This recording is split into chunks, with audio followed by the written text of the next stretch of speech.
Hey guys, so today we are going to look at what happened after France fell to the Nazis and the British Army escaped Dunkirk back to England.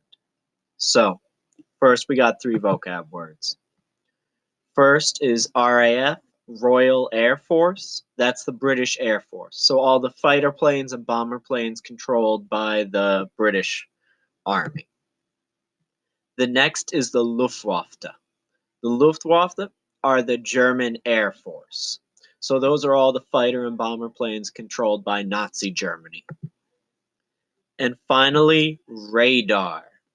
Radar is a word that means radio detection and ranging. So, as I'm sure you know, radar is a machine that shows when enemy planes are approaching. And the way we got the word radar is actually taking the first two letters of radio, the first letter of detection, the first letter of end, and the first letter of ranging.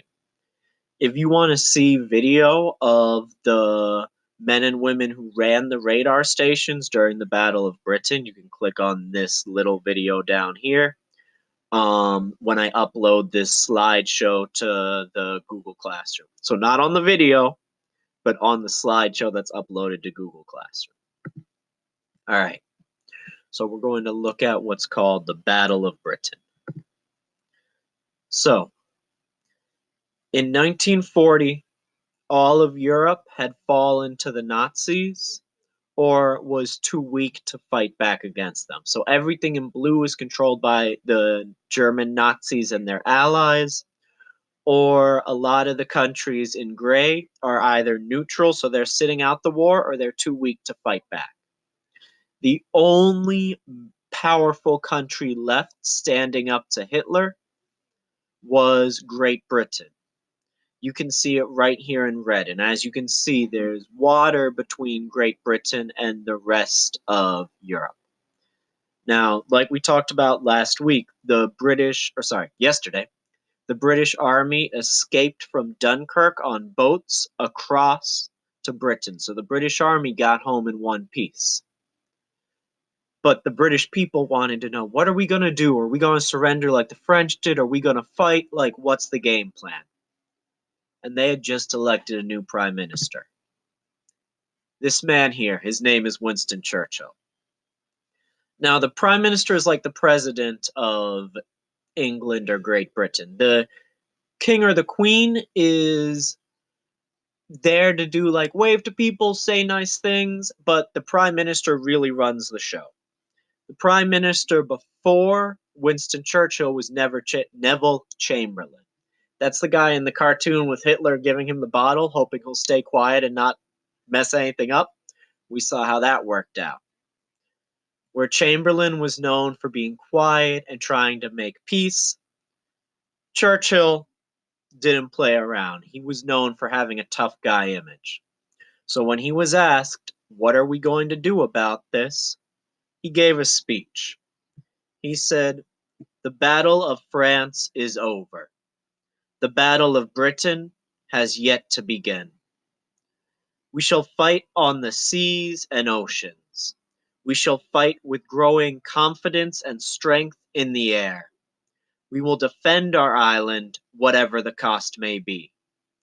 We shall fight on the beaches. We shall fight on the landing grounds. We shall fight in the fields and in the streets.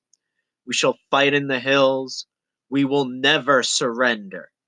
And even if, which I do not for a moment believe, this island or a large part of it is subjugated and starving, our empire beyond the seas, armed and guarded by the British fleet, will carry on the struggle. So pretty much he was saying, I don't know about you, but I'm fighting to the end no matter what. And the British people loved him for it. They would have followed him through fire and back, and they did. Germany started a campaign of strategic bombardment. Since they couldn't send over soldiers, since it was an island, they sent the Luftwaffe, their air force, and the Air Force didn't just bomb factories and army bases and navy bases. They bombed cities. They bombed people's homes. trying to scare the British people into giving up. In particular, they bombed London. And large parts of London were just destroyed. Whole neighborhoods were just leveled to the ground. People couldn't even sleep in their houses at night because they were so afraid of the bombs. People went down and slept in the tubes, in the subway stations underneath the city. And it wasn't just the poor people who were affected by the bombing either. The royals actually had to get up and start getting involved in the war effort here. This young lady fixing the car, this was at the time Princess Elizabeth. You might know her as Queen Elizabeth II. She's the current Queen of England. And when she was a teenager during the Second World War, she actually had to get a job helping to fix ambulances to help people during the bombing. That's her mom watching her do it, by the way. So, Britain didn't just sit there and hope the Nazis would stop bombing them. They fought back. They used radar, and you can see the radar towers right there to find out when the German bombers were coming.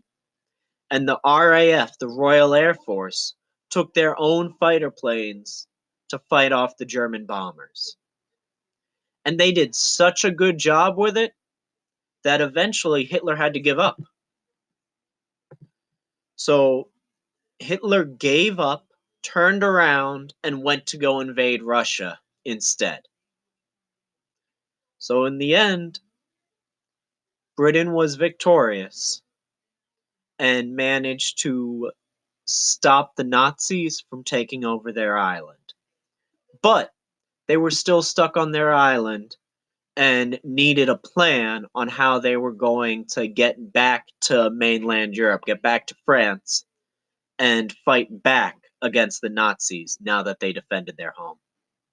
All right, guys, take care of yourselves, stay safe. I'll talk to you tomorrow.